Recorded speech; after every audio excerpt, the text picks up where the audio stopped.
volta com mais um Tecnopolítica e nesse episódio nós vamos tratar de um tema extremamente relevante que são as políticas digitais e a regulação das plataformas. E para falar sobre esse tema muito quente, nós vamos conversar aqui com o João Brant. O João Brant é um dos fundadores do Intervozes, foi secretário executivo do Ministério da Cultura e é o secretário de Políticas Digitais da Secretaria de Comunicação do atual governo. Bom, então muito obrigado, João, pela sua presença aqui no Tecnopolítica.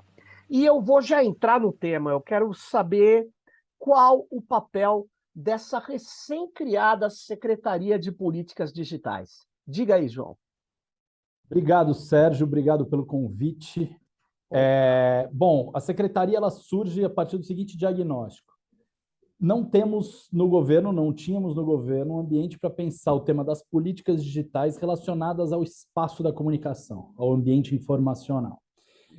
Então, toda a parte de promoção da liberdade de expressão no ambiente digital, da questão do enfrentamento à desinformação e discurso de ódio, e um monte de coisa que é meio decorrente de uma agenda mais geral, então, educação midiática, a parte de promoção de conteúdos brasileiros nesse ambiente digital, tudo isso estava um pouco fora do escopo das ações de governo. O Minicom não tratava disso, o MCTI poderia tratar disso, mas uma agenda que é muito cheia e com, vamos dizer assim, tem uma dimensão mais da estratégia digital brasileira e havia um vácuo, um buraco sobre esse tema. Então, a secretaria foi criada com esse recorte e com essa missão de olhar para esse tema da proteção de direitos no ambiente digital, pensando o universo aí da comunicação.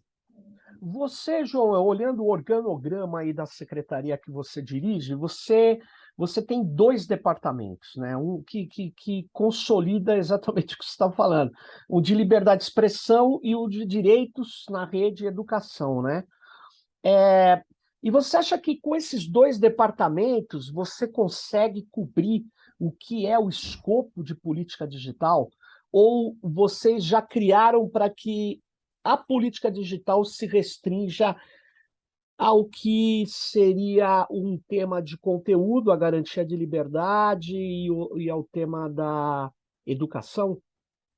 Olha só, Sérgio, a secretaria ela foi criada, se você olhar o decreto que organiza, todas as competências dela são feitas para serem trabalhadas em parceria, né? Em articulação com o Ministério da Justiça, em articulação com o Ministério dos Direitos Humanos, em articulação com o Ministério da Educação, em articulação com o Ministério da Cultura.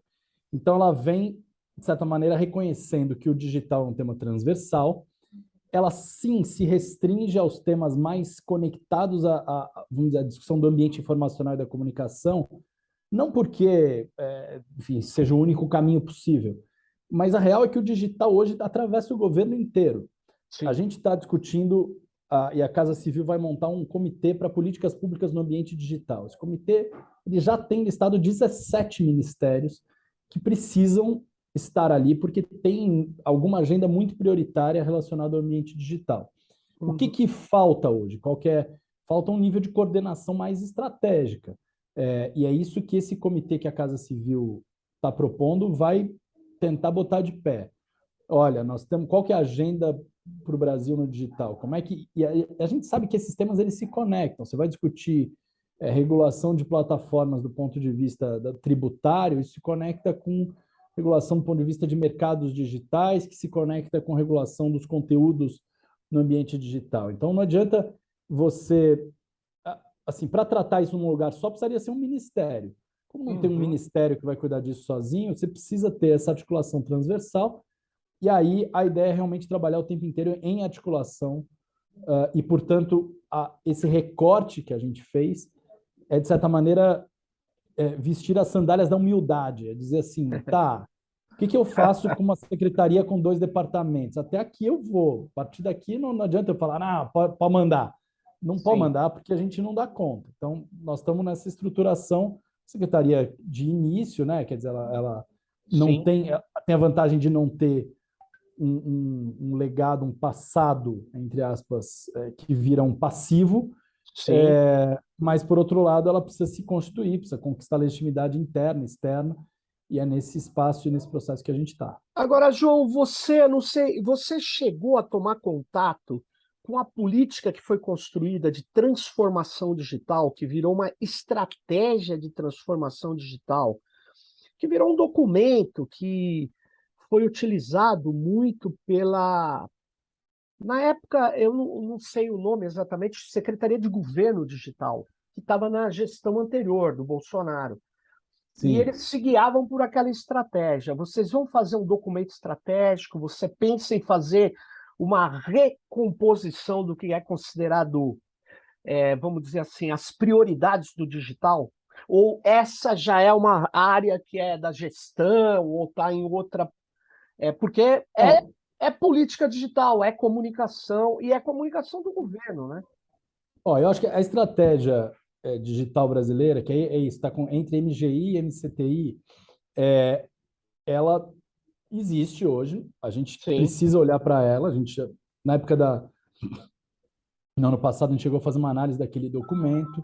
Eu acho que ela não tem um caráter de afirmação de direitos e superação de desigualdades tão forte. Eu acho que esse é um elemento. No Uhum. fundo, quando a gente fala de afirmação de direitos, não pega só direitos individuais, mas também direitos coletivos, defesa da democracia. Isso não está.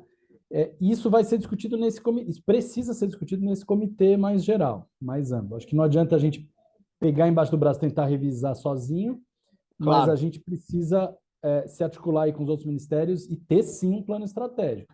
O problema é que esse ano foi um ano que começou acelerado na discussão aí da regulação de plataformas, com a história do PL 2630, e veio a partir do 8 de janeiro também da violência nas escolas, e isso moldou um pouco o início do governo. O governo teve que se ajustar com os ministérios envolvidos nessa tarefa.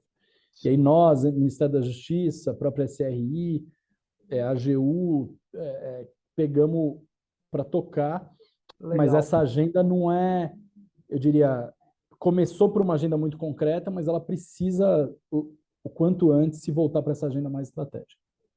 Então essa agenda estratégica que envolve o que nós estamos chamando hoje de soberania digital, soberania de dados, isso é uma coisa que vai ter que ser feita no âmbito dessa política mais geral do governo, né?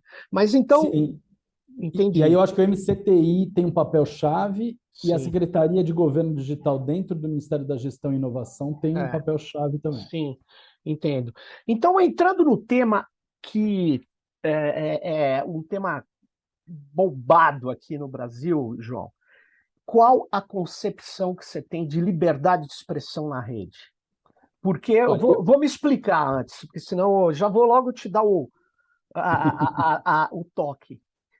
A extrema-direita está cultivando nas redes, e está muito forte isso, na meninada e tal, dizendo que o que está se construindo é a destruição da liberdade de expressão. Então, por quê? Porque estão tentando impedir que as pessoas falem nas redes. Porque as pessoas falam principalmente pelas plataformas. Qual é a mensagem que você tem? Como que é essa política da garantia da liberdade de expressão?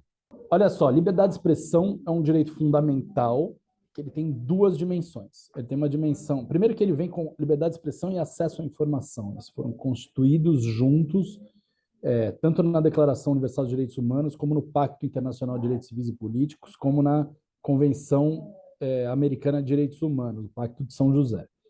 Então, você tem uma dimensão individual, que é o direito de cada um poder se expressar e falar, e aí você tem exceções que estão previstas no pacto, que tem a ver com a proteção de direitos de outras pessoas, ou com temas de ordem pública, saúde pública e segurança nacional. E você tem uma dimensão coletiva desse direito, que é o direito da sociedade estar bem informada. Ou seja, essa dimensão está prevista desde 1985, por exemplo, na jurisprudência do Sistema Interamericano de Direitos Humanos. Ela diz o seguinte: não basta eu ter direito, as pessoas não podem só ter direito a se expressar, elas precisam ter direito a acessar um conjunto plural, diverso, e eu acrescentaria confiável de informações. Eu digo eu acrescentaria, porque esse tema da confiabilidade é sempre um tema em debate. Ele não tinha, até uma década atrás, não tinha muito motivo dele ter uma grande valor nesse debate de direitos humanos, e ele passou a ter. Então, hoje, o próprio o ambiente ali do sistema interamericano de direitos humanos está fazendo esse debate. Então, isso significa que, em primeiro lugar, a liberdade de expressão ela precisa ser vista sobre esses dois ângulos. E, às vezes, um ângulo anula o outro. Se eu viro e falo assim, olha, o cara tem acesso a uma dieta de mídia, a um ambiente informacional, onde boa parte do que ele acessa são mentiras, mentiras com dolo e com impacto, com dano potencial. Isso é um problema para esse direito. Eu não posso proteger, garantir o direito da pessoa fazer um discurso de liberdade, pela liberdade de expressão individual, se aquilo no conjunto está afetando a liberdade de expressão na sua dimensão coletiva. Claro que esse equilíbrio é muito tênue, você precisa proteger a liberdade de expressão individual. Não estou dizendo que você consegue equilibrar fácil, mas você não pode deixar de olhar essas duas dimensões. E a outra é a dimensão entre esse equilíbrio entre liberdade de expressão e outros direitos. Então, o que o projeto de lei 2630, por exemplo, como é que ele equilibra essa história? Sim. Ele vira e fala o seguinte, tem alguns elementos que eu vou proteger de uma forma mais específica.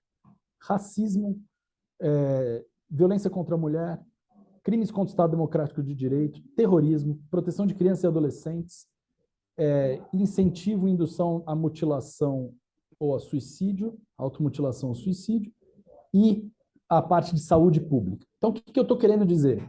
Estou virando e falando assim, olha, eu não vou ficar protegendo excessivamente honra, outros temas que são muito controversos.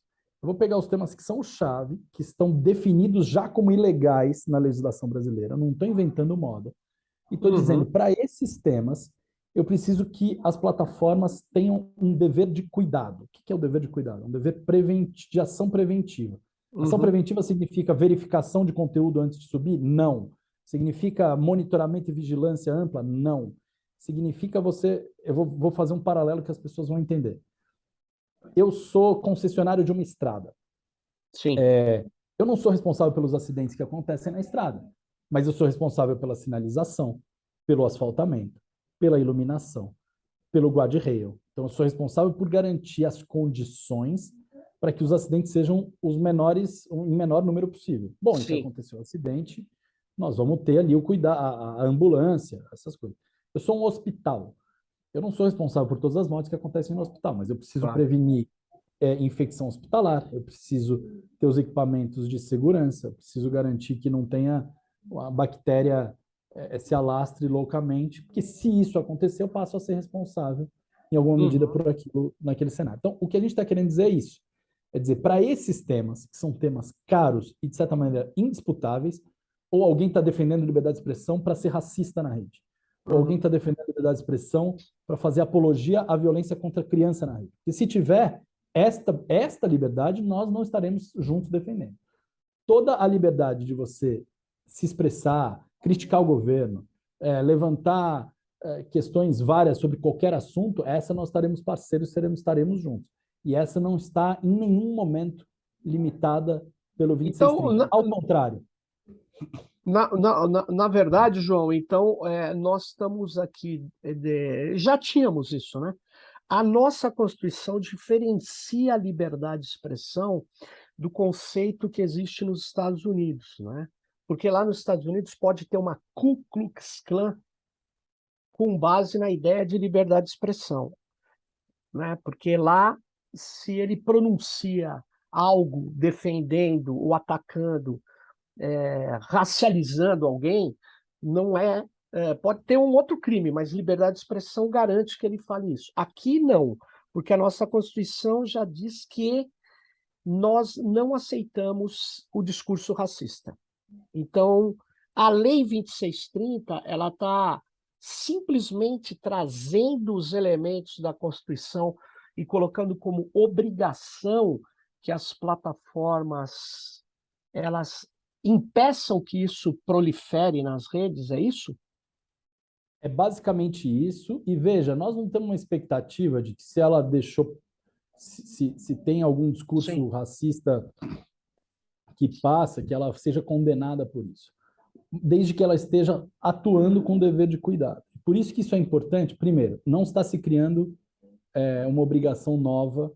Nós estamos falando de o que já é crime offline ser tratado como crime online. Qual que era o problema hoje? As pessoas vão dizer, mas não é? É claro que Sim. é, só que é de uma maneira que é o seguinte, a plataforma, ela hoje não tem que fazer nada. Ela vai ver o crime acontecer, ela vai ter uma condenação daquele que foi o responsável pelo crime, e aí, a partir disso, ela retira o conteúdo. O problema é que você vai ficando enxugando o gelo, ou lidando com leite derramado, que é você lidar com danos já ocorridos. O que a gente está dizendo é o seguinte, cara, você não está vendo que seu algoritmo, o seu sistema de recomendação, está privilegiando um tipo de conteúdo que Sei. pode ser considerado ilegal? Se você estiver vendo isso, você precisa agir. E agir não para ficar enxugando o gelo, mas para falar, porra, muda o algoritmo, mexe no sistema de recomendação, vai na causa do problema, atua de maneira preventiva indo na causa e não simplesmente lidando com as feridas da consequência. Agora, João, deixa eu te perguntar uma coisa.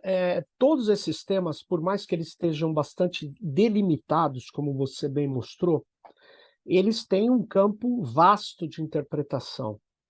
Você não acha que precisa ter, no projeto de lei 2630, algo que impeça um efeito colateral? Em que sentido?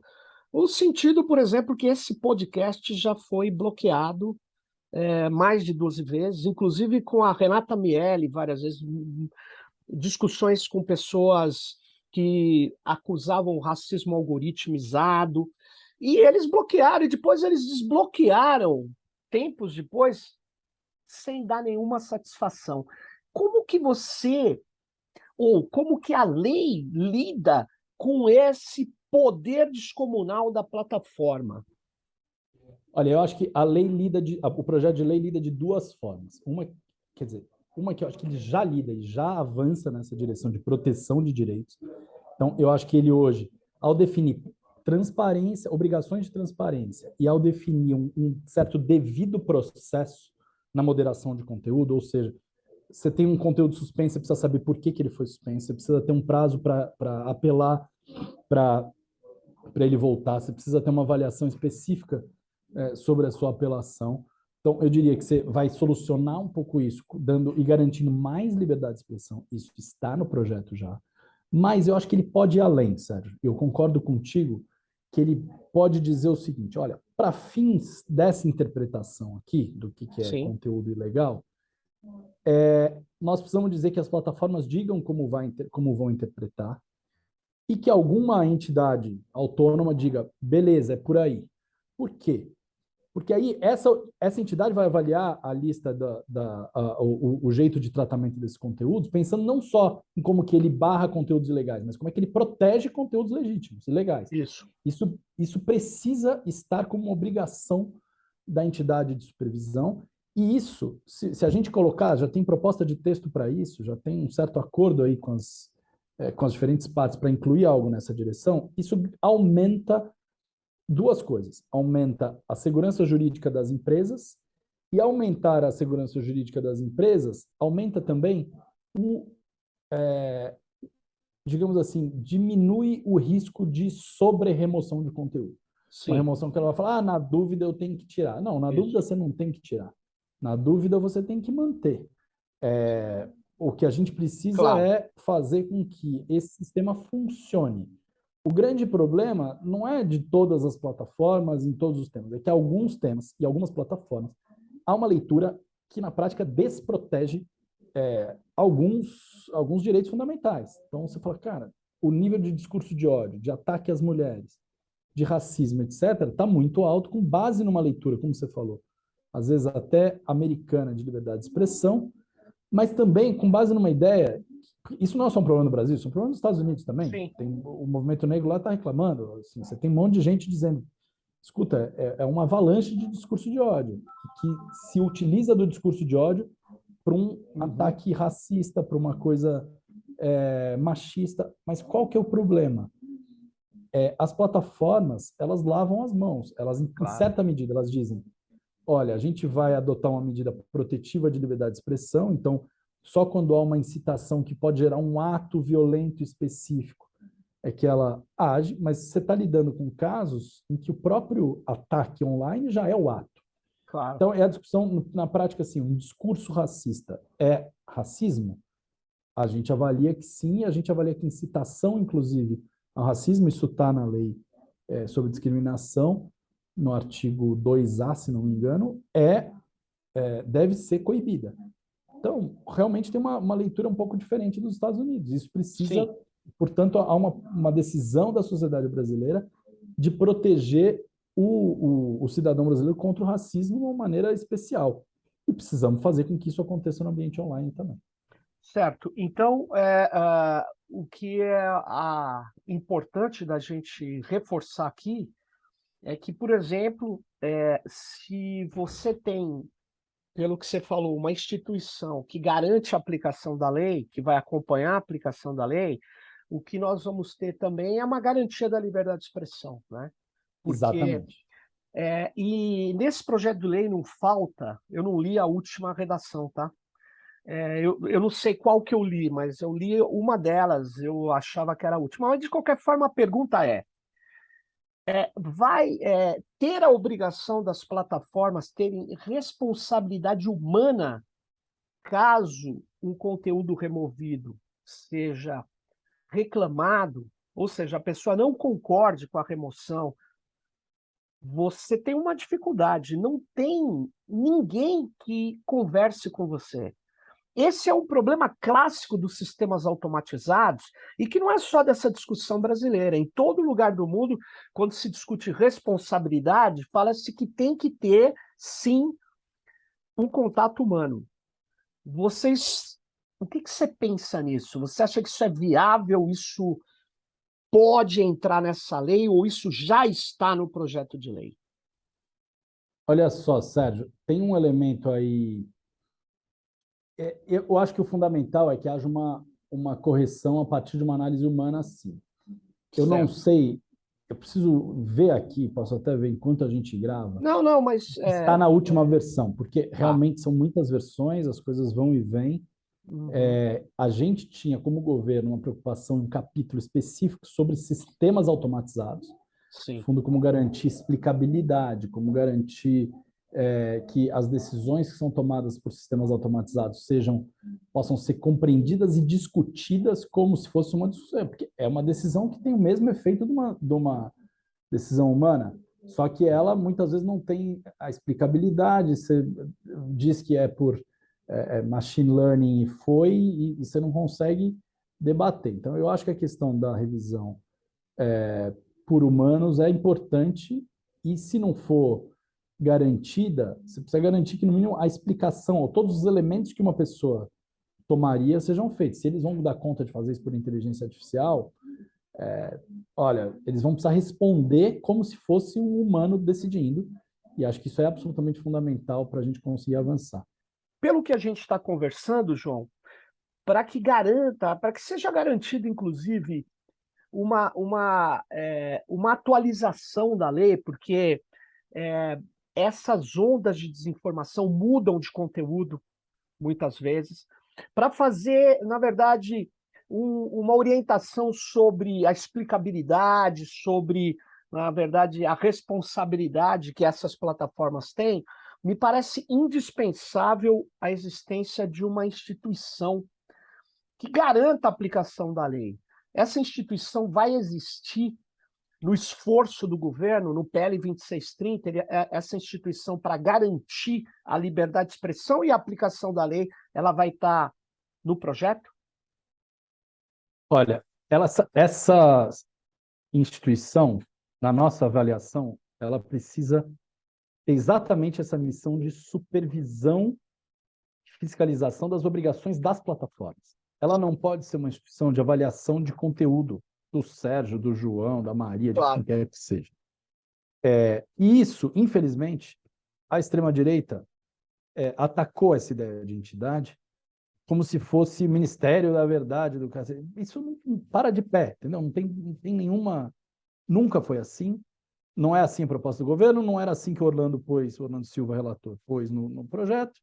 não tinha por que ser discutido assim. Mas tem coisa que, se a gente está enfrentando a desinformação, não é à toa que vai enfrentar a desinformação também na discussão desse projeto.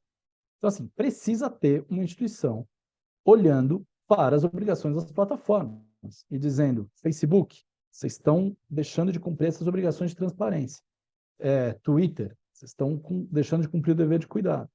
E que vai analisar um ponto que acho que é bem importante da lei, que a gente não falou, que é a avaliação de risco sistêmico.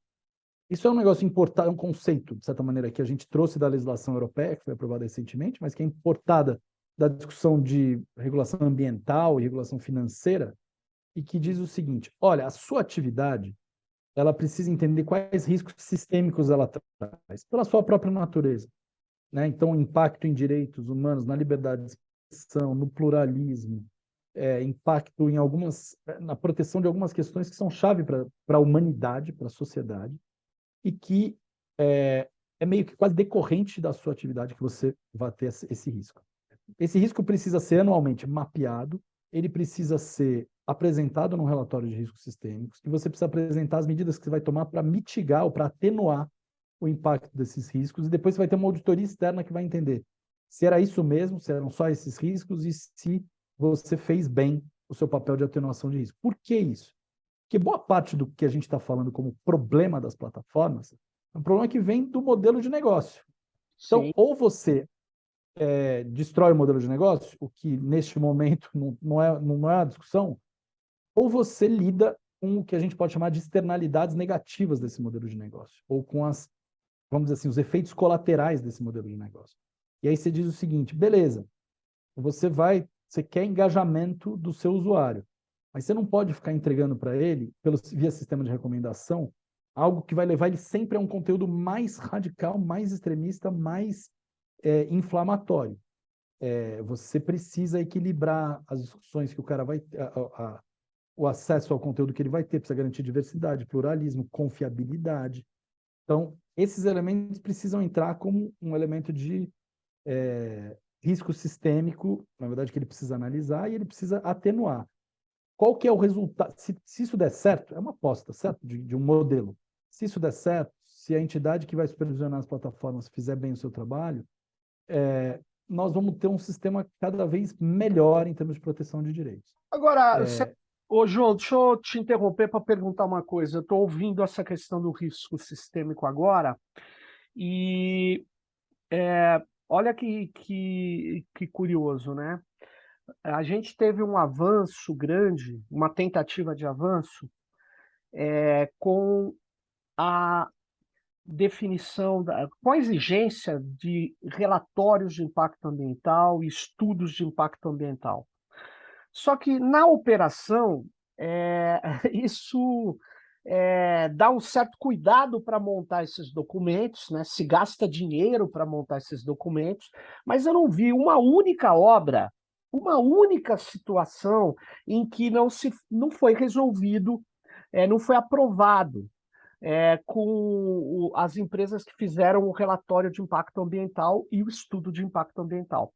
Porque o erro era que quem tem que fazer o EIA-RIMA, esse estudo e esse relatório, é quem contrata a empresa. Então, ela já chega e fala, olha, tem que ter essa situação, a obra tem que existir. Então, faça um relatório dizendo que eu vou mitigar o impacto. No caso, então tem um erro, porque você teria que dar o dinheiro para um órgão público que licitasse, não a empresa fizesse ela própria a escolha da consultoria que vai fazer o relatório. Nesse caso, é um pouco diferente, mas tem também esse problema, aonde que eu percebo quando você está falando. O problema é ele definir o que é risco sistêmico. Porque esse que é o problema. Quem que vai definir o que é um risco sistêmico? Né? Mas olha só, eu acho que aqui você tem o seguinte, eu concordo contigo, esse risco Sim. existe. Mas você tem 3 salvaguardas aí, ou diferenças em relação à história do ambiental. Primeiro, você tem uma auditoria externa que, para ser considerada independente, vai ter que ser certificada por uma entidade, tem que passar por uma série de critérios. Beleza, é um elemento. Segundo, você tem, nosso cálculo é que você tem, no caso, umas 20 empresas reguladas pelo 2630. É. Então, você consegue ter a sociedade vai conseguir ficar de olho, avaliar e analisar os relatórios também e apontar o que está fora. É um negócio que, no caso ambiental, fica na mão só da comunidade local, porque você está falando de obras Por outro lado, de João, impacto mais recortado. deixa eu só te falar isso para você já Diga, completar. diga. Por outro lado, a questão do impacto ambiental ela é bem concreta, muito mais objetiva do que a comunicação. Vou explicar uma coisa.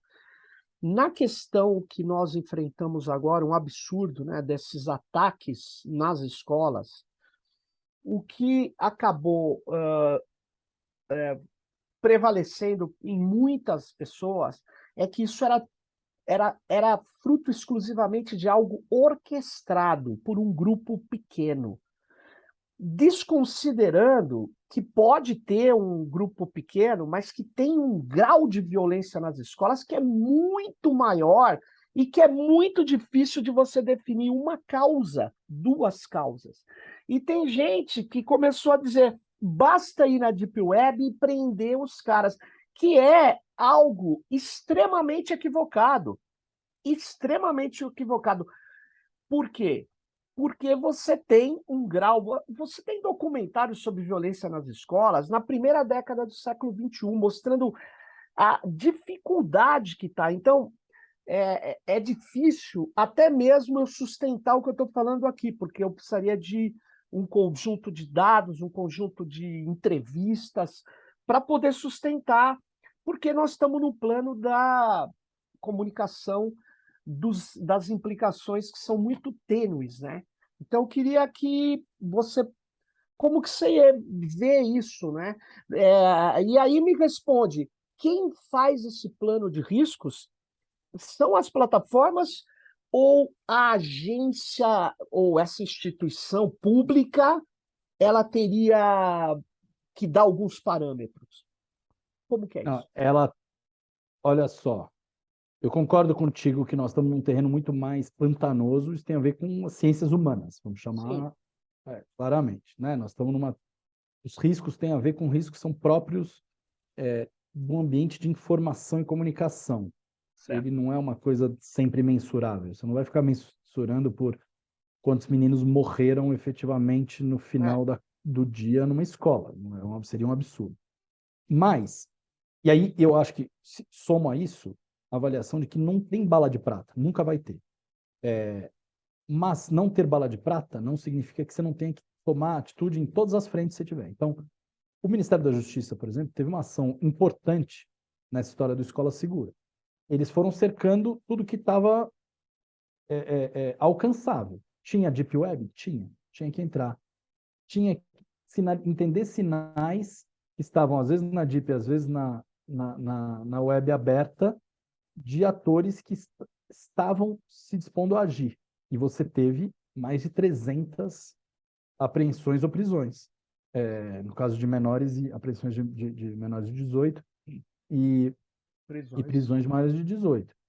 Você conseguiu inibir alguns ataques que estavam, sim, entrando um pouco nessa onda, mobilizados ou não por um ambiente, por alguns atores, vamos dizer assim, mais quase eu acho que tinha, sim, uma dimensão de provocação organizada a partir de grupos neonazistas, isso foi detectado.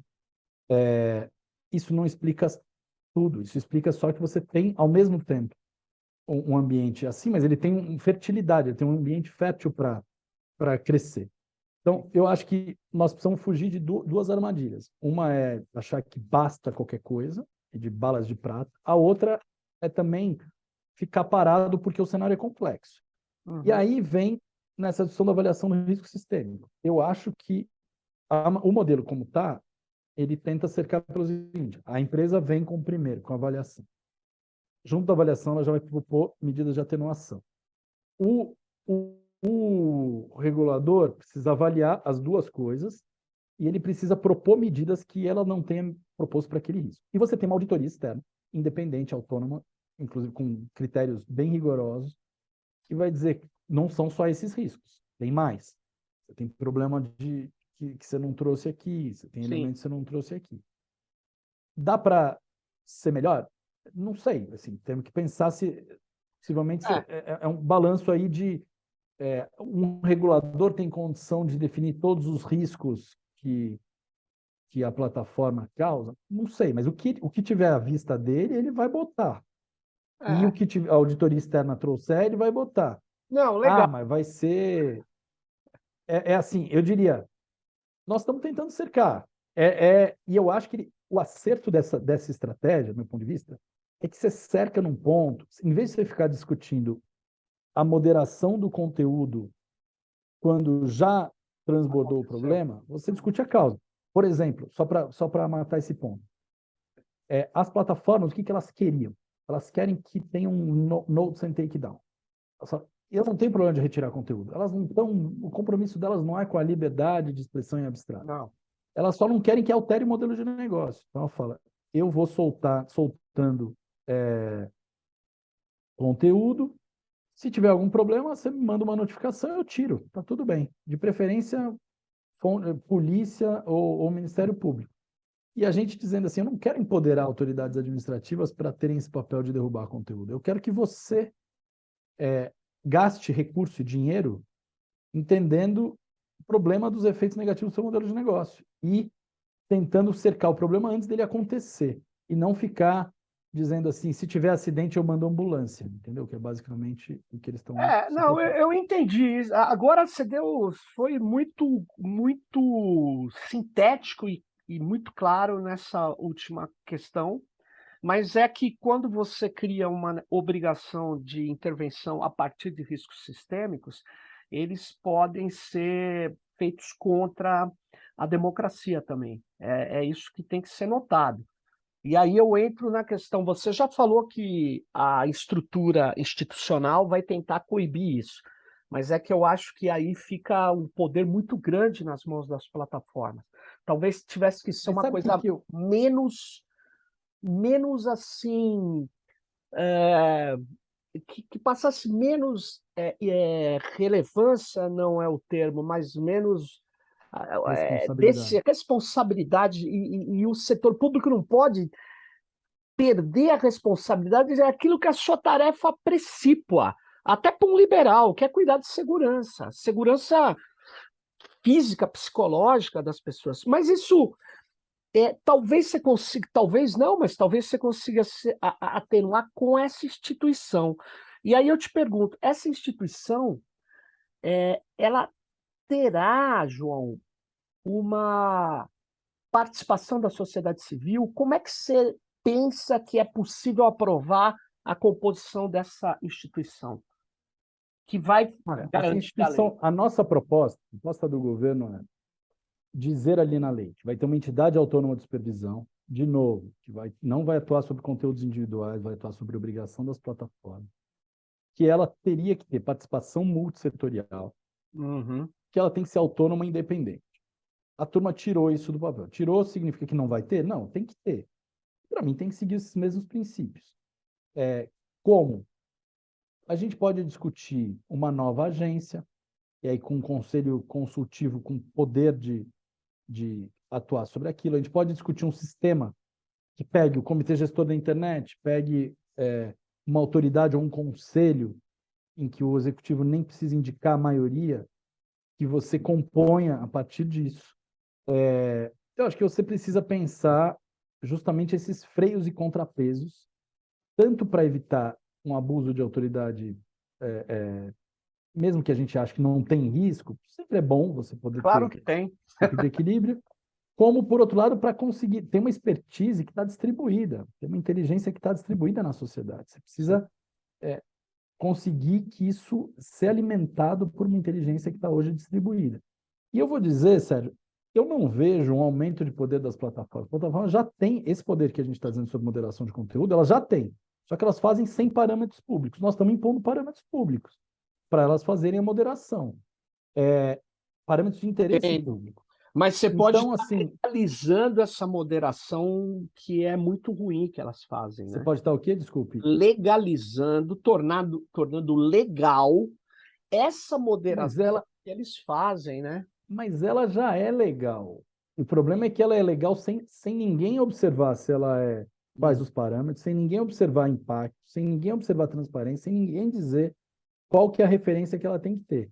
Claro, aí você pode dizer, tá bom, mas se bota uma referência muito vaga, ela na dúvida vai tirar. Por isso que a gente está cercando e fazendo com que a referência não seja vaga, seja uma referência precisa Não, e que a gente consiga equilibrar isso. o argumento é bem claro, bem consistente, apesar que é polêmico, né? Porque ele aposta num futuro, como você bem disse, aposta numa estratégia. Mas Uhum. eu queria insistir na questão da instituição.